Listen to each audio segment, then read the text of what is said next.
பகவானே சரணம். லக்னாதிபதி 7ஆம் இடத்தில் பிளேஸ்மெண்ட் ஆயிருந்தா, இது என்ன மாதிரி ஒரு பலனை குடுக்கும்? என்ன மாதிரி ஒரு ரிசல்ட் தரும்?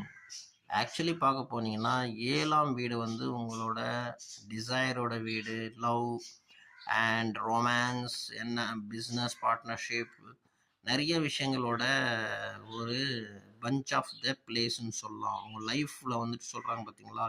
கேந்திரம்னா சென்டர். சென்டர்னா மத்தியம்ன்றோம். கேந்திரம்னா அது கூட ஒரு மாதிரி சென்டர் மாதிரி பாயிண்ட்ன்னு வச்சுங்களேன் உங்கள் லைஃப்பில். முக்கியமான இடம். எந்த எந்த இடத்துல வந்து மெட்ரோபாலிட்டன் சிட்டி இருக்குது அந்த மாதிரி சொல்கிறோம் இல்லையா? எந்தெந்த இடத்துல வந்து மெயின் அட்மின் இருக்குன்னு சொல்கிறோம் இல்லையா? அதே மாதிரி தான் கேந்திர ஸ்தானங்கள் ஜாதகத்தில்.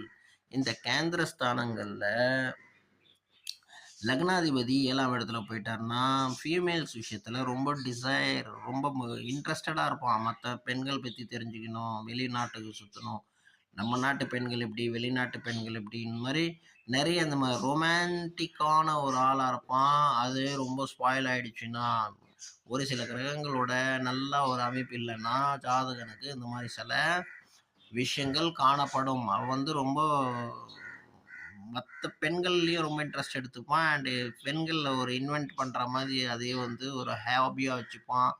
அதையே வந்து டிசைராக வச்சுப்பான்.